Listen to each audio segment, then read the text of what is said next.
Okay students, आज हमारा topic है एक्सरसाइज 1.1 का last question, question number 3, completing square method. यानी कि अब इस वीडियो में हम लोग सीखेंगे कि हम क्वाड्रेटिक इक्वेशन को जो स्टैंडर्ड फॉर्म में लिखी हुई है उसको कंप्लीटिंग स्क्वायर मेथड से कैसे सॉल्व कर सकते हैं। अच्छा, ये आप लोगों के लिए न्यू है, ठीक है, क्योंकि फैक्टराइजेशन आप ग्रेड 9 में भी पढ़ते रहे हैं, ठीक है। तो कंप्लीटिंग स्क्वायर मेथड बहुत ईजी होता है, उसमें एक ही स्टेप, कुछ स्टेप्स हैं जो आपने फॉलो करने हैं और हर टाइप के क्वेश्चन में वही स्टेप्स फॉलो होंगे, हर क्वेश्चन में सेम स्टेप्स, ठीक है। अच्छा, अब वो क्या है? सबसे पहला काम तो आपने ये करना होता है कंप्लीटिंग स्क्वायर मेथड वाले क्वेश्चन में, आपने देखना होता है कि आपका जो एक्स स्क्वायर का कोफिशिएंट है वो 1 होना चाहिए, लेकिन यहाँ पे क्या है, 7 है, ठीक है। आपने इसे 1 बनाना है, तो आप यहाँ पे 7 एक्स स्क्वायर से मल्टीप्लाई हो रहा है, तो आपने इसको 1 बनाना है, तो आप क्या करेंगे, आप पूरी इक्वेशन को 7 से डिवाइड करेंगे, ठीक है। डिवाइडिंग, आप इसका नाम रख दें इक्वेशन नंबर 1, ठीक है। Dividing equation number 1 by 7। अच्छा, ये तो इस तरह का क्वेश्चन है ना जिसके अंदर वेरिएबल के साथ जो एक्स स्क्वायर की टर्म है, कोफिशिएंट है, वो 1 नहीं है।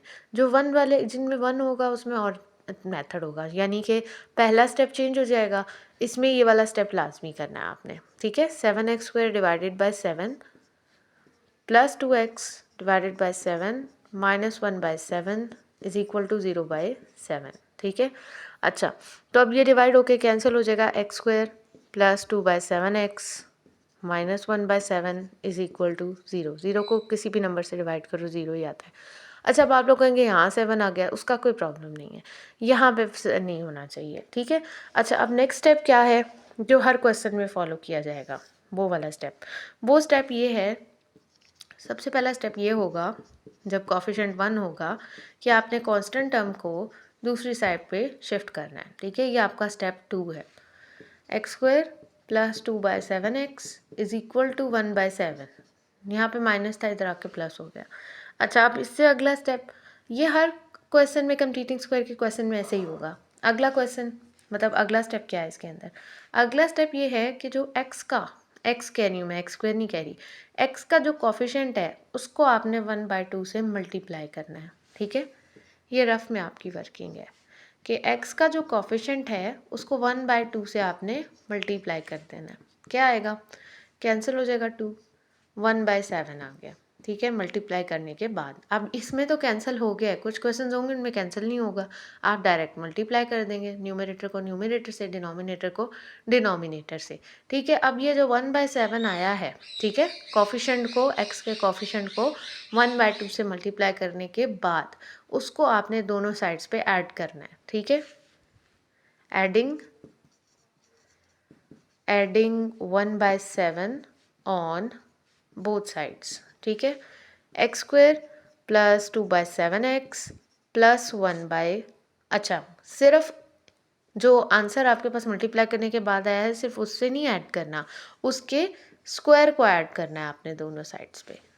ये adding 1/7 square on both sides, मैं रिपीट कर रही हूँ, आप x का कोफिशिएंट लेंगे, ठीक है, उसको मल्टीप्लाई करेंगे 1/2 के साथ, कैंसिल हो रहा है तो कैंसिल कर दें, अदरवाइज वैसे भी मल्टीप्लाई करेंगे, उसमें भी कोई प्रॉब्लम नहीं है। जो आएगा आपके पास आंसर, उसके स्क्वायर को आपने इसी इक्वेशन की दोनों साइड्स पे ऐड करना है, ठीक है। 1/7 का square is equal to 1/7 plus 1/7 square. अच्छा, अब आप लोग कहेंगे इसका स्क्वायर ओपन करना होगा फिर इसे सॉल्व करना होगा, नो, ऐसा कुछ नहीं है। यहाँ पे कंप्लीटिंग स्क्वायर मेथड का मतलब ये है कि आप स्क्वायर कंप्लीट कर रहे हैं, ठीक है। अब स्क्वायर कंप्लीट करने का तरीका क्या है, सिंपल है। आप देखें फर्स्ट टर्म क्या है, x², स्क्वायर हटा के x लिखें, मिडल टर्म का साइन देखें, मिडल टर्म का साइन क्या है, प्लस, प्लस लिख दें। थर्ड टर्म 1/7 होल स्क्वायर है, 1/7 लिखें, bracket close, whole square complete, ठीक है। ये ट्रिक है इसको लिखने की, मैं रिपीट कर रही हूँ। x² वाली टर्म देखी, जो वेरिएबल है वो लिख लिया, साइन किसका आएगा, मिडल टर्म का साइन आ गया, लास्ट टर्म जो हमने ऐड की थी वो लिखेंगे और whole square complete is equals to, इस साइड पे आपको सॉल्व करना पड़ेगा। 1/7, 1 का स्क्वायर, स्क्वायर का मतलब क्या होता है, उसी नंबर को आपने उससे मल्टीप्लाई करना है, ठीक है। 7 7 ज़ा 49, ठीक है। अब इसका एलसीएम लेके इसको सॉल्व करते हैं, उस साइड पे तो हमारा स्क्वायर कंप्लीट हो चुका है, ठीक है।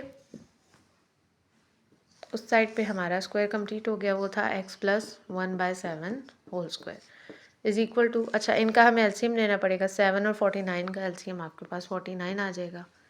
ठीक है, 49 को आप डिवाइड करेंगे 7 से तो क्या आ जाएगा, 7 7 जा 49, और फिर 7 को आप मल्टीप्लाई कर देंगे न्यूमरेटर के साथ जो कि 1 है, 7 आ गया, प्लस फिर आप 49 को डिवाइड करेंगे सेकंड फ्रैक्शन के डिनोमिनेटर से जो कि 49 है, तो आप 49 को 49 से डिवाइड करेंगे 1 आ जाएगा, 1 को आप न्यूमरेटर जो कि 1 है ऑलरेडी 1 से मल्टीप्लाई करेंगे 1 आएगा।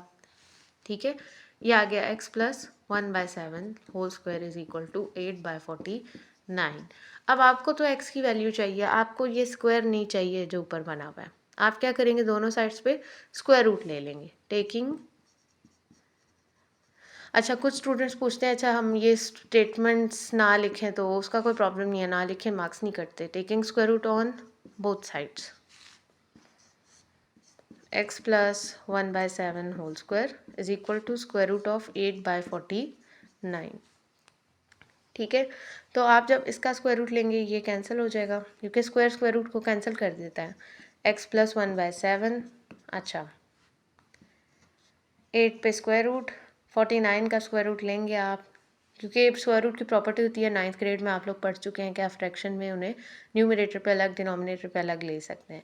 49 का स्क्वायर रूट आपके पास 7 आ जाएगा। ठीक है, अब नेक्स्ट स्टेप आपने क्या करना है, अच्छा आप एक बहुत इंपॉर्टेंट बात, जब भी आप स्क्वायर रूट खुद से किसी भी नंबर पे अप्लाई करते हैं, खुद लेते हैं, जैसे फॉर एग्जांपल आपके पास कुछ क्वेश्चंस होते हैं उनमें स्क्वायर रूट लिखा होता है, आप उसको सॉल्व करके आंसर लिख देते हैं, लेकिन ऐसे क्वेश्चन जिनमें आप खुद स्क्वायर रूट लेते हैं किसी नंबर पे, किसी पॉजिटिव नंबर पे आप खुद स्क्वायर रूट लेते हैं, तो उसका जो आंसर आता है स्क्वायर रूट के बाद उसके साथ आता है प्लस माइनस उसकी, क्योंकि दो पॉसिबिलिटीज़ बन जाती हैं, क्योंकि आपने खुद से स्क्वायर रूट लिया है। स्क्वायर रूट की प्रॉपर्टी है ये कि इसके दो आंसर्स पॉसिबल होते हैं, एक पॉजिटिव और एक नेगेटिव, एक ही वैल्यू के लिए।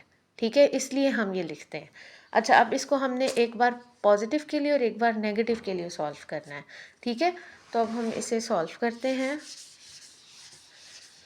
ये एक बार आपको मेथड एक प्रैक्टिस हो जाए ना, तो कोई भी क्वेश्चन आए आपको टाइम नहीं लगेगा।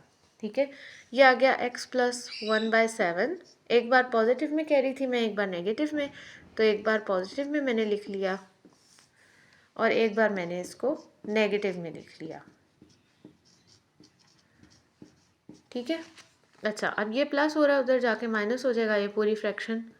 x is equal to square root 8/7 minus 1/7। ठीक है, ये प्लस हो रहा है, उधर जाके माइनस हो जाएगा, स्क्वायर रूट 8/7 माइनस 1/7। अब आपको पता है लाइक फ्रैक्शंस हैं, डिनोमिनेटर सेम है, आप न्यूमरेटर को ऑलरेडी ऐसे लिख सकते हैं, स्क्वायर रूट 8 माइनस 1/7, यहाँ पे भी 7 माइनस स्क्वायर रूट 8 माइनस 1। ठीक है, आगे से आप सॉल्व नहीं कर सकते क्योंकि स्क्वायर रूट का रूल है, ये स्क्वायर रूट के अंदर लिखा हुआ है 8, आप उसे 1 से माइनस नहीं कर सकते। आपका यहाँ पे ही आंसर एंड हो गया और आप सोल्यूशन सेट लिखेंगे। सोल्यूशन सेट कैसे लिखते हैं, ठीक है, पहली टर्म स्क्वायर रूट, पहला answer sorry, square root minus और -8 माइनस 1/7, यहाँ पे आपके पास इसका सोल्यूशन सेट आ गया, एक बार पॉजिटिव में एक बार नेगेटिव में। ठीक है, आपको मेरी वीडियो अच्छी लगी तो मेरा पढ़ाने का मेथड आपको अच्छा लगा है तो ज़रूर लाइक करें, कमेंट करें और शेयर करें, और साथ ही साथ बेल आइकन ज़रूर क्लिक करें और आगे और अपने फ्रेंड्स और स्टूडेंट्स को दें ताकि जिनको इन कॉन्सेप्ट्स में प्रॉब्लम है तो वो इससे हेल्प ले सकें और एग्ज़ाम्स की अच्छी प्रिपरेशन कर सकें। Thank you.